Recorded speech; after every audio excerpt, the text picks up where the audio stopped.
Hello everyone, welcome back to my channel friends. आज के video में हम समकालीन भारत और शिक्षा की जो सेकंड यूनिट हमने स्टार्ट की थी उसमें नेक्स्ट टॉपिक कंटिन्यू करेंगे। इसको हम भारतीय शिक्षा का इतिहास भी कहते हैं। किसी किसी कॉलेज में, किसी किसी यूनिवर्सिटीज़ में इसका जो नाम है सब्जेक्ट का, भारतीय शिक्षा का इतिहास, समकालीन भारतीय शिक्षा, इस नाम से हम इसको पढ़ते हैं। ओवरऑल यूपी में लगभग सभी में ये कंपलसरी सब्जेक्ट है। और इसका हमारा जो नेक्स्ट टॉपिक है वुड का घोषणा पत्र, जिसको हम वुड डिस्पैच भी कहते हैं, ये 1854 में आया था। इसके पहले वीडियो में मैंने आपसे बात की थी मैकाले के घोषणा पत्र की, यानी कि मैकाले मिंटस की। मैकाले मिंटस में मैंने आपको बताया था कि मैकाले भारत में पहला विधि अधिकारी बनकर आया था और उसने जो है प्राच्य पाश्चात्य विवाद के संदर्भ में जो एक धारा थी 1813 के चार्टर एक्ट में, धारा 43, उसकी व्याख्या की थी और साथ ही साथ एक सिद्धांत दिया था जिसे हम अधोमुखी निस्यंदन का सिद्धांत कहते हैं, जिसे हम फिल्ट्रेशन थ्योरी कहते हैं। जिसमें फिल्ट्रेशन थ्योरी में उसने बताया था कि हमें केवल उच्च वर्ग को शिक्षित कर देना चाहिए, निचले वर्ग तक तो जो है शिक्षा वो छन छन कर पहुंच जाएगी। और लोग इससे जो है बहुत ज़्यादा रोष में थे।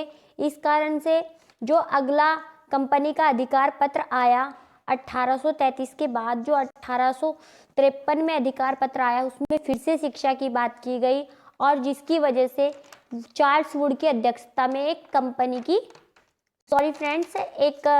आयोग की जो है गठन किया गया और उस आयोग ने जो है शिक्षा का इवैल्यूएशन किया और अपनी रिपोर्ट्स जो है दी। इसके साथ ही जो है मैकाले ने अपना जो घोषणा पत्र है वो तत्कालीन गवर्नर जनरल विलियम बेंटिक को सौंप दिया था और विलियम बेंटिक ने इसको नई शिक्षा नीति के रूप में लागू भी कर दिया था।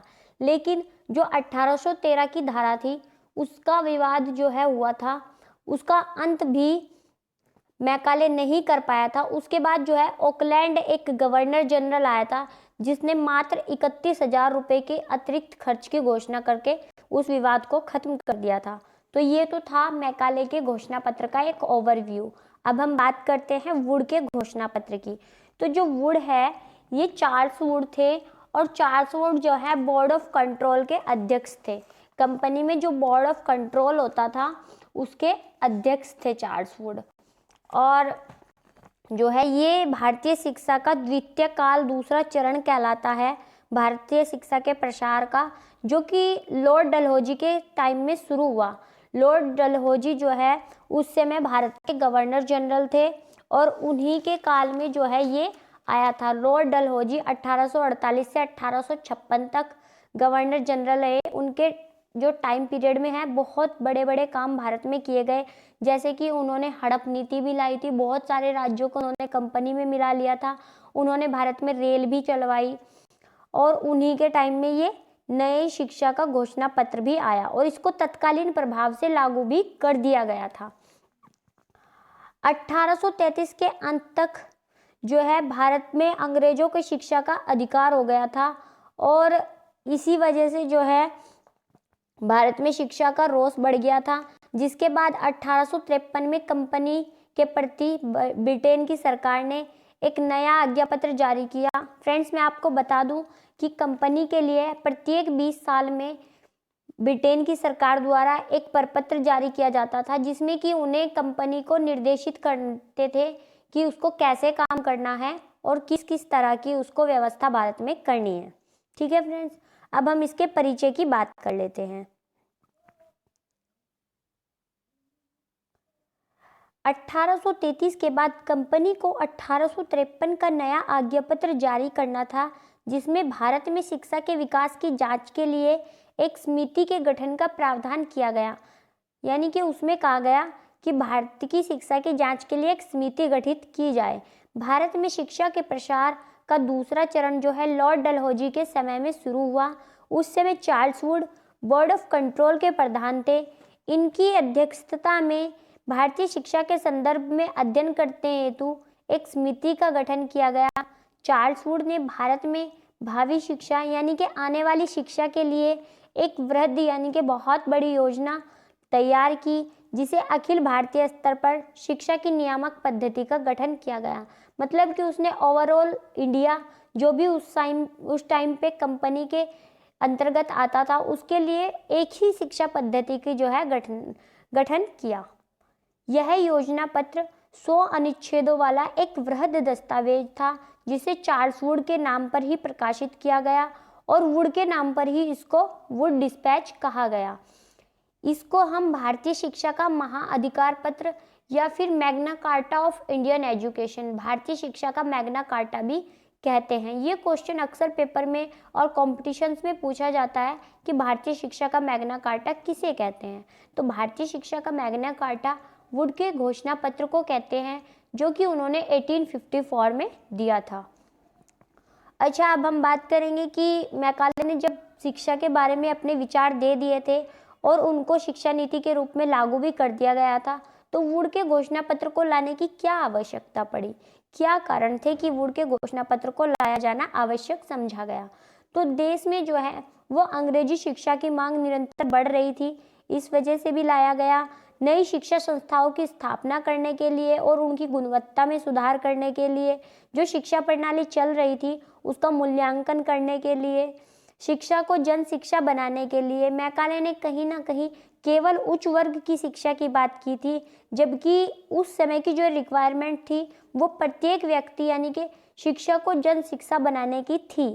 अधिक समय तक भारतीयों को शिक्षा के अधिकार से वंचित नहीं रखा जा सकता था, इस कारण भी वुड के घोषणा पत्र की आवश्यकता पड़ी। स्त्री शिक्षा और मुस्लिम शिक्षा की व्यवस्था जानने के लिए कि किस प्रकार की व्यवस्था जो है भारत में स्त्रियों की और मुस्लिमों की चल रही है, शिक्षा के सभी स्तरों में सुधार और उनको व्यवस्थित रूप देने के लिए, क्योंकि कहीं ना कहीं एजुकेशन चल तो रही थी लेकिन एक सिस्टमैटिक ढंग से ना ही स्कूल थे और ना ही स्कूलों का संगठन था, तो इस वजह से भी वुड के घोषणा पत्र को लाने की आवश्यकता पड़ी।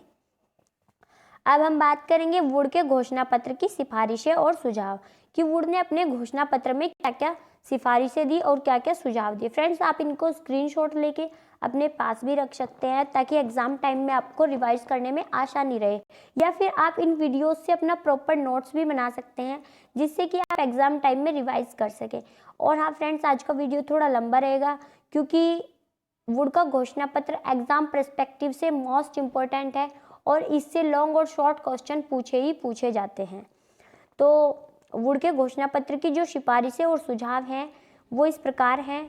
शिक्षा का उत्तरदायित्व, घोषणा पत्र में सुझाव दिया गया कि शिक्षा का उत्तरदायित्व कंपनी का है और उन्होंने इसको कंपनी का पवित्र कर्तव्य बताते हुए कहा कि अगर हम देखें कि भारत में ऐसे कितने विषय हैं जो हमारा ध्यान आकर्षित कर रहे हैं, तो शिक्षा उनमें से वेरी फर्स्ट आती है।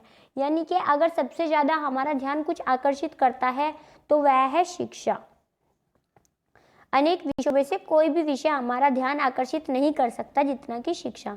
नेक्स्ट जो टॉपिक है वो है शिक्षा के उद्देश्य। प्रस्ताव में पाश्चात्य शिक्षा को प्रसार को सरकार ने अपना उद्देश्य बनाया, मतलब उनका भी उद्देश्य कहीं ना कहीं था तो पाश्चात्य शिक्षा का ही प्रचार करना, लेकिन इसके साथ ही उन्होंने भारतीय शिक्षाओं को भी इम्पोर्टेंस दी। उन्होंने कहा कि जो प्राथमिक स्तर की शिक्षा है उसको आप अपनी देसी भाषाओं में भी ले सकते हैं, ठीक है। उच्च शिक्षा को अंग्रेजी भाषा के माध्यम से दिए जाने पर बल दिया, परंतु साथ ही देशी भाषा के विकास को भी महत्व दिया गया। नेक्स्ट जो टॉपिक है वो है पाठ्यक्रम। वुड के घोषणा पत्र में अरबी, फारसी तथा संस्कृत भाषा के पाठ्यक्रम को भी उपयोगी बताते हुए उन्हें पाठ्यक्रम में स्थान दिया गया, लेकिन साथ ही साथ कहा गया कि पाठ्यक्रम में पाश्चात्य विज्ञान, कला, दर्शन, साहित्य का ज्ञान भी अनिवार्य है, क्योंकि भारतीयों की उन्नति के लिए आवश्यक है कि उनको ज्ञान विज्ञान और पाश्चात्य ज्ञान से भी अवगत कराया जाए। इस घोषणा पत्र में उन्होंने कहा कि हम भारत में जो है पाश्चात्य ज्ञान विज्ञान का प्रचार प्रसार होता हुआ देखना चाहते हैं। शिक्षा का माध्यम, इसके बाद उन्होंने बताया कि शिक्षा का माध्यम क्या होना चाहिए। तो वुड ने अपने घोषणा पत्र में कहा कि जो शिक्षा का माध्यम है वो अंग्रेजी और क्षेत्रीय भाषाएं दोनों को ही शिक्षा प्रदान करने के लिए माध्यम के रूप में उन्होंने स्वीकारा। घोषणा पत्र में उन्होंने कहा कि यूरोपीय ज्ञान के प्रसार के लिए अंग्रेजी भाषा तथा अन्य परिस्थितियों में भारतीय भाषाओं को शिक्षा के रूप में साथ साथ देखने की आशा व्यक्त की जाती है। यानी कि हम अगर हाई लेवल पर एजुकेशन देना चाहते हैं तो कहीं ना कहीं यूरोपीय ज्ञान आवश्यक है, और अगर आप भारत की परिस्थितियों के अनुसार शिक्षा देना चाहते हैं तो सेकेंडरी एजुकेशन के लिए उनकी भाषाएं भी सफिशिएंट है। नेक्स्ट जो वेरी वेरी इंपॉर्टेंट पॉइंट इसमें सुझाव दिया गया और जिसकी जो है वजह से आज हमारे सभी जगह पर शिक्षा विभागों की स्थापना की गई थी, वो कहीं ना कहीं इसी घोषणा पत्र की देन थे।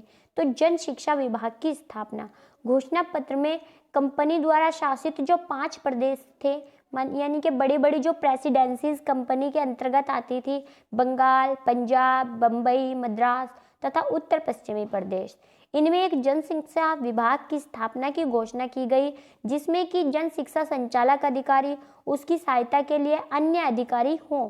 जन शिक्षा अधिकारी के साथ साथ उसमें उप शिक्षा संचालक, निरीक्षक, लिपिक भी होने चाहिए। नेक्स्ट जो घोषणा पत्र में बात की गई वो शिक्षा के संगठन पर की गई।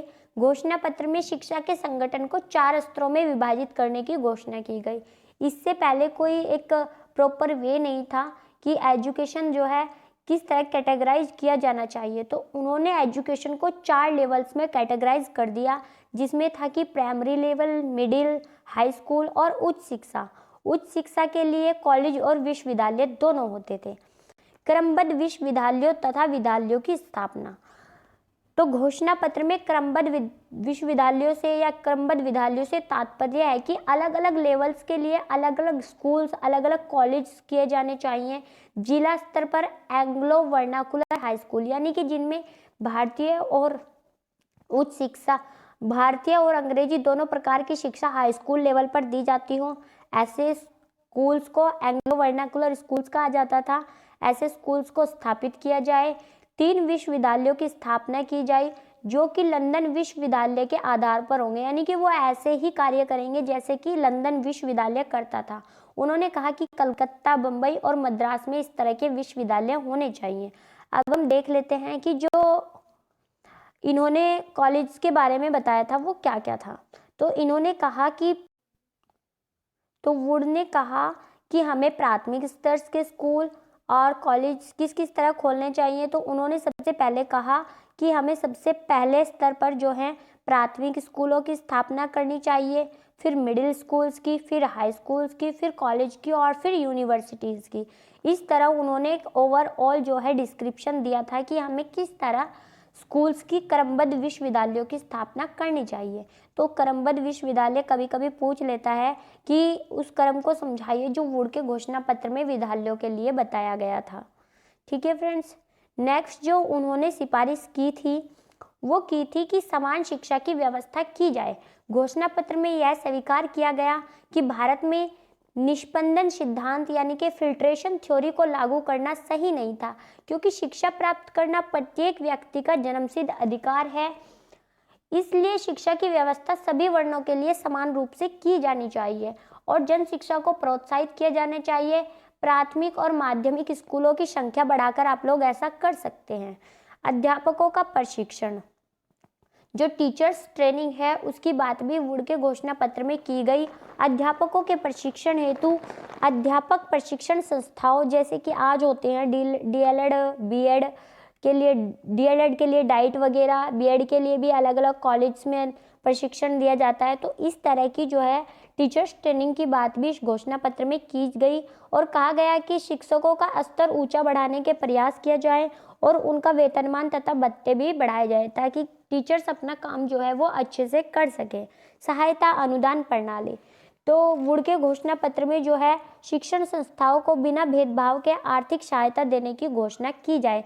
इससे पहले क्या होता था, जो इंडियन संस्थाएं होती थी उनको बहुत कम जो है अनुदान दिया जाता था और जो अंग्रेजी संस्थाएं होती थी उनको ज़्यादा अनुदान दिया जाता था। तो वुड के घोषणा पत्र में कहा कि बिना भेदभाव के आर्थिक सहायता दी जाए और साथ ही यह भी कहा गया कि अध्यापक के वेतन, छात्रवृत्तियां, भवन निर्माण, पुस्तकालय और प्रयोगशालाओं आदि के लिए भी सहायता अनुदान दिया जाना चाहिए। नेक्स्ट जो घोषणा पत्र में सुझाव दिया गया वो व्यावसायिक शिक्षा के लिए दिया गया।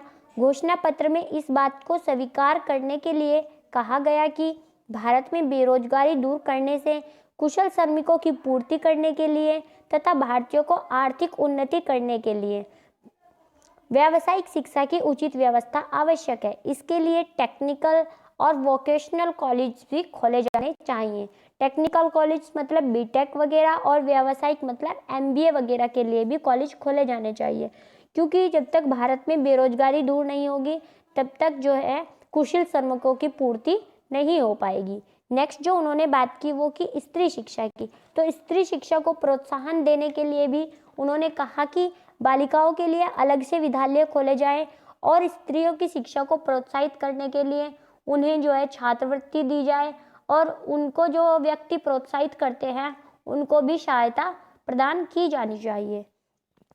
मुस्लिमों की शिक्षा। घोषणा पत्र में कहा गया कि मुस्लिमों में हिंदुओं की अपेक्षा शिक्षा का स्तर बहुत निम्न है, इसलिए इनकी शिक्षा को भी बढ़ावा देने के लिए अलग स्कूल खोलने और मुस्लिम अभिभावकों को जागरूक करने की बात की गई।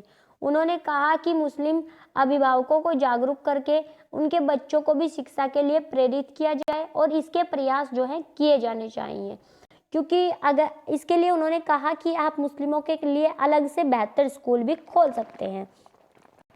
तो ये तो थे वुड के घोषणा पत्र के सुझाव और सिफारिशें, और इन्हें तत्कालीन प्रभाव से लागू भी कर दिया गया था लॉर्ड डलहौजी के द्वारा। अब हम वुड के घोषणा पत्र का मूल्यांकन कर वुड के घोषणा पत्र के मूल्यांकन में हम वुड के घोषणा पत्र के गुण और दोष दोनों को देखेंगे। तो वुड के घोषणा पत्र के गुणों की पहले बात कर लेते हैं। राज्य पर शिक्षा का उत्तरदायित्व। वुड के घोषणा पत्र में जो है शिक्षा का दायित्व राज्य सरकार को दिया गया और यह स्वीकार गया कि लोकतंत्र में राज्य का जो उत्तरदायित्व है वो राज्य का ही होता है। शिक्षा के निश्चित उद्देश्य। उन्होंने कहा गया कि शिक्षा के निश्चित उद्देश्य निर्धारित किए गए और जिससे शिक्षा के स्तर में सुधार हो। जन शिक्षा विभाग की स्थापना। इस घोषणा पत्र के द्वारा प्रत्येक प्रांत में जन शिक्षा विभाग की स्थापना की घोषणा की गई, जो समय समय पर दी जा रही शिक्षा का मूल्यांकन कर सके। व्यावसायिक शिक्षा की व्यवस्था। इन्होंने वोकेशनल एजुकेशन पर भी जोर दिया। स्त्री शिक्षा की उचित शिक्षा पर बल, यानी कि उन्होंने कहा कि स्त्रियों को भी उचित रूप से शिक्षा दी जानी चाहिए। विश्वविद्यालयों के स्थापना की घोषणा। उन्होंने प्रत्येक प्रांत में एक यूनिवर्सिटी की घोषणा की भी बात की, जो कि लंदन विश्वविद्यालय के तरह ही हो। निस्यंदन सिद्धांत का विरोध किया और इसको निरस्त कर दिया गया। सबसे अच्छा गुण मैं कहूँगी इसका कि निस्यंदन सिद्धांत को जो है विरोध करके इसको निरस्त कर दिया, क्योंकि शिक्षा प्राप्त करना सभी का अधिकार होता है। शिक्षा का उचित संगठन। शिक्षा का उचित संगठन इसके द्वारा किया गया। शिक्षा को 4 भागों में बांटा गया: प्राइमरी, मिडिल, हाई स्कूल और उच्च शिक्षा। भारतीय भाषाओं को भी मान्यता मिली, भले ही कम लेवल पर मिली हो, लेकिन कहीं ना कहीं इन्होंने भारतीय भाषाओं के महत्व को भी स्वीकार किया। शिक्षक प्रशिक्षण की व्यवस्था। इन्होंने टीचर्स ट्रेनिंग की बात की और गरीब छात्रों को आर्थिक सहायता देने की भी बात इन्होंने की थी। वुड के घोषणा पत्र के दोष। फ्रेंड्स, कोई भी घोषणा पत्र होता है, कोई भी आयोग होता है, किसी की भी सुझाव और सिफारिशें हों, उनमें गुणों के साथ साथ उनके दोष भी कुछ होते हैं और इन्हीं गुणों और दोषों का विश्लेषण जो है हमारा मूल्यांकन कहलाता है। आप कोई भी आयोग पढ़ें, कोई भी घोषणा पत्र पढ़ें, उसका मूल्यांकन और उसका शिक्षा पर प्रभाव, चाहे वो तत्कालीन रूप से हो और चाहे फिर वो लॉन्ग टाइम के पर्सपेक्टिव से हो, ये दोनों चीज़ें थोड़ा अच्छे से देखें, क्योंकि इनसे क्वेश्चंस पेपर में बहुत ज़्यादा बनते हैं। तो वुड के घोषणा पत्र में जो दोष थे वो क्या क्या थे? उन्होंने प्राच्य साहित्य की उपेक्षा की। उन्होंने यानी कि भारतीय लिटरेचर की जो है वो उपेक्षा की और पाठ्यक्रम में अंग्रेजी साहित्य पर अधिक बल दिया। स्वतंत्र शिक्षा कार्य का अंत उन्होंने कर दिया। इसके बाद जो है उन्होंने स्वतंत्र शिक्षा का जो उन्होंने अंत कर दिया, क्योंकि उन्होंने कहा कि जो शिक्षा का पूर्ण अधिकार है वो कंपनी का है, पूरा उत्तरदायित्व, और जिसमें कंपनी ने जो है पाश्चात्य शिक्षाओं के प्रोत्साहित करना शुरू कर दिया और इसमें भारतीय शिक्षा को किसी भी प्रकार का कोई फ़ायदा नहीं हुआ। उन्होंने जो है सुझाव तो अच्छा दिया था, लेकिन कंपनी ने उसको गलत तरीके से अप्लाई किया। उन्होंने सिर्फ अपनी अंग्रेजी जो संस्थाएं थी उन्हीं को अनुदान दिया और उन्हीं को प्रोत्साहित किया। इस कारण से ये कहीं ना कहीं एक दोष में शामिल हो गया। भारतीय भाषाओं के साथ पक्षपातपूर्ण व्यवहार किया गया। स्वतंत्र शिक्षा व्यवस्था की समाप्ति हो गई। ये फ्रेंड्स 2 बार लिखा गया है। स्वतंत्र शिक्षा व्यवस्था की समाप्ति हो गई, क्योंकि घोषणा पत्र में पूर्ण रूप से जो है वो कंपनी का उत्तरदायित्व घोषित कर दिया गया था, और जिसकी वजह से कंपनी ने जो है केवल पाश्चात्य साहित्य को बल दिया। अब वुड के घोषणा पत्र का भारतीय शिक्षा पर क्या प्रभाव पड़ा, ये हम देख लेते हैं। तो कुछ प्रभाव तत्कालीन थे और कुछ प्रभाव जो हैं वो लॉन्ग टर्म में थे। तो जो शॉर्ट टर्म इम्पैक्ट थे वुड के घोषणा पत्र के, वो थे कि सभी प्रांतों में शिक्षा विभागों की तत्काल रूप से स्थापना की गई और सहायता अनुदान प्रणाली का प्रारंभ भी किया गया, जिससे कि शैक्षिक स्थिति के अनुसार प्रत्येक प्रांत में जो है सहायता अनुदान के नियम बनाए गए, और जिससे विद्यालयों को कम ही सही लेकिन अनुदान मिलना शुरू हो गया था। क्रमबद्ध विद्यालयों की स्थापना प्रारंभ। इनके घोषणा पत्र के बाद से ही उस समय की जो सबसे बड़ी आवश्यकता थी माध्यमिक और उच्च शिक्षण संस्थानों की, वो खोलने प्रारंभ हो गए थे। विश्वविद्यालयों की स्थापना। उनके घोषणा पत्र की वजह से ही 1857 में कलकत्ता और बम्बई में विश्वविद्यालयों की स्थापना की गई। हालांकि इन विश्वविद्यालयों की संबद्धता प्रारंभ में केवल परीक्षा लेना और छात्रों को प्रमाण पत्र देना था, लेकिन बाद में इनमें शिक्षण कार्य भी शुरू हो गया था। दीर्घकालीन प्रभाव। शिक्षा का जो दीर्घकालीन प्रभाव पड़ा, उसमें सबसे बड़ा प्रभाव था कि शिक्षा का उत्तरदायित्व राज्य का हो गया, जो कि आज भी आप देखा जा सकते हैं कि प्रत्येक राज्य की जो शिक्षा प्रणाली है वो केंद्र के साथ साथ राज्य सरकार का भी अधिक उत्तरदायित्व उसमें पाया जाता है। इवन शिक्षा जो है वो राज्य सरकार का विषय है। विभिन्न स्तरों पर शिक्षा का संगठन जो है, आज भी आपने देखा कि वर्तमान में शिक्षा के 3 लेवल हैं, और वुड के घोषणा पत्र में इसको 4 लेवल में बड़ा जो है विभाजित किया गया था। तो इस तरह सबसे पहला जो कदम था जो शिक्षा के लेवल्स बनाने का, वो कहीं ना कहीं वुड के घोषणा पत्र से ही था। उचित शिक्षा के उद्देश्य। वुड के घोषणा पत्र में पहली बार शिक्षा के उद्देश्य निर्धारित किए गए, जो तब से अब तक शिक्षा के उद्देश्य समय की मांग के अनुसार बने हुए हैं। नेक्स्ट जो है वो है अलग अलग स्तरों के लिए पृथक विद्यालय। ये आप आज भी देख रहे हैं कि इंजीनियर कॉलेज अलग होते हैं, वोकेशनल कॉलेज अलग होते हैं, नॉर्मल कॉलेज जो हैं अलग होते हैं। इस तरह उन्होंने जो पृथक्करण की बात की थी विद्यालयों की, वो कहीं ना कहीं उसका इफेक्ट अभी तक बना हुआ है। स्त्री शिक्षा, शिक्षक ट्रेनिंग यानी कि टीचर्स ट्रेनिंग और व्यावसायिक शिक्षा में प्रगति। उनके घोषणा पत्र में इस सुझाव के बाद से स्त्रियों की शिक्षा में, टीचर्स ट्रेनिंग की और वोकेशनल एजुकेशन में भी काफ़ी सुधार होना शुरू हो गया, जो कि आज भी जारी है। आज भी हम अपनी एजुकेशन को बेहतर बनाने में लगे हुए हैं। तो ये कहीं ना कहीं लॉन्ग टर्म इफ़ेक्ट ही है। तो ये था फ्रेंड्स आज का हमारा वुड का घोषणा पत्र, और इसने भारत में जो है एक आधुनिक भारतीय शिक्षा प्रणाली की नींव रखी। इसी कारण से इसको जो है भारतीय शिक्षा का मैग्ना कार्टा या फिर भारतीय शिक्षा का महाअधिकार पत्र कहा जाता है। ये आपके पेपर पर्सपेक्टिव से इम्पोर्टेंट है। तो अगर आपको ये वीडियो पसंद आता है तो आप लाइक, शेयर और सब्सक्राइब कर सकते हैं। अगर कोई आपका जो है कोई डाउट रहता है तो आप उसको कमेंट में पूछ सकते हैं, और अगर आप कोई अपना सजेशन देना चाहते हैं, कोई फीडबैक देना चाहते हैं तो कमेंट बॉक्स में ज़रूर दीजिए। वीडियो देखने के लिए आप सभी का धन्यवाद। Thanks for watching.